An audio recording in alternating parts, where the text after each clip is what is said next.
السلام عليكم. تعرف ان مش كل تطبيقات الاندرويد موجوده على البلاي ستور؟ في مطورين كتير ما بيحبوش يحطوا تطبيقاتهم على البلاي ستور، يا اما بقى مش عاجبه النسبه اللي بتاخدها جوجل من الارباح، او حابب التطبيق يبقى مفتوح المصدر او بيقدم حاجه جوجل منعها زي تحميل فيديوهات اليوتيوب كده. المهم انا جبت لك النهارده 5 تطبيقات مش كلهم مش موجود على البلاي ستور، في كام واحد موجود بس انت ما تعرفهمش. التطبيقات دي هتغير طريقه استخدامك للموبايل تماما، فخلينا نخش فيهم في السريع. اول واهم تطبيق معانا هو سكرين كوبي. التطبيق ده بيخليك تعرض شاشه موبايلك الاندرويد على الكمبيوتر او اللابتوب بتاعك مهما كان نوعه، من غير بقى ولا تعريفات ولا خطوات طويله ولا اي وجع دماغ. التطبيق كمان بيخليك تتحكم في الموبايل بالماوس والكيبورد، ولو خدت اي حاجه كوبي في الكمبيوتر تقدر تعمل لها بيست في الموبايل او العكس. انت تقدر كمان تنقل اي داتا من الكمبيوتر للموبايل بالدراج اند دروب، يعني تسحب الملف او الصوره وتسيبها جوه الشاشه وهتلاقيها على موبايلك. الصراحه التطبيق ده المفروض يبقى في قائمه افضل تطبيقات الاندرويد، بس هو مش موجود حتى في البلاي ستور نفسه. والصراحه بقى انت اصلا مش هتنزله على موبايلك، كل اللي هتعمله هتنزل النسخه المناسبه للكمبيوتر بتاعك، سواء بقى ويندوز ماك او لينوكس. هتلاقيني سايب لك اللينك في الوصف. لما تنزل الملف هتلاقي ملف مضغوط، فك الضغط بتاعه وروح شغل الديفلوبر اوبشنز او خيارات المطورين من موبايلك، وشغل اليو اس بي ديباجنج. دلوقتي هتوصل الموبايل بالكمبيوتر وتتاكد انك تقدر تنقل داتا، مش مجرد بيشحن. وهو بيجيب لك رساله بيطلب السماح بانه يتواصل مع الكمبيوتر. هتوافق على الرساله وترجع على الملف اللي فكيت ضغطه وتدوس شيفت ورايت كليك على الماوس وتختار اوبن باور شيل ويندو هير، وتكتب الامر ده ./adb.exe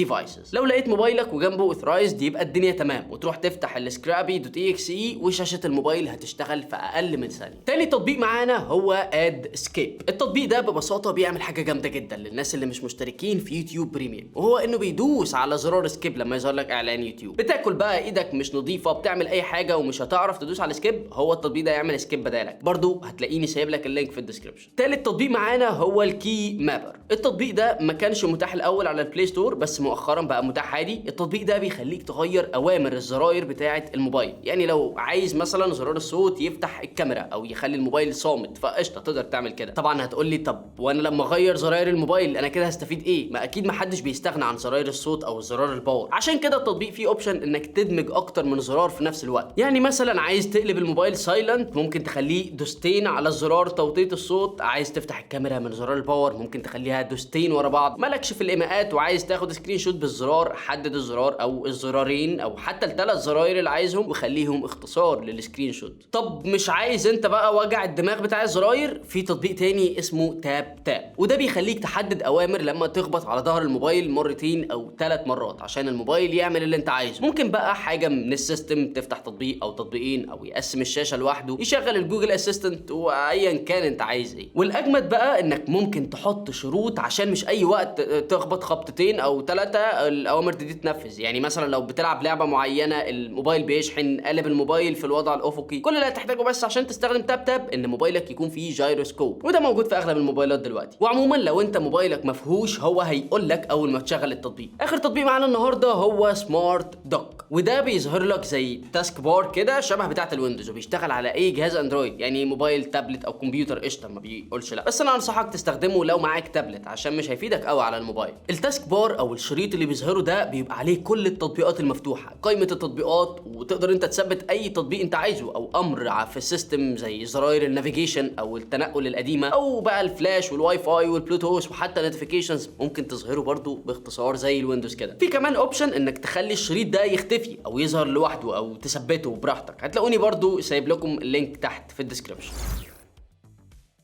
وبس كده، دول كانوا 5 تطبيقات جامدين، فما تنسوش لايك والشير والسبسكرايب. ولو اي تطبيق تاني بتستخدموه مش على البلاي ستور قولوا لنا في التعليقات وفوتوني بعض.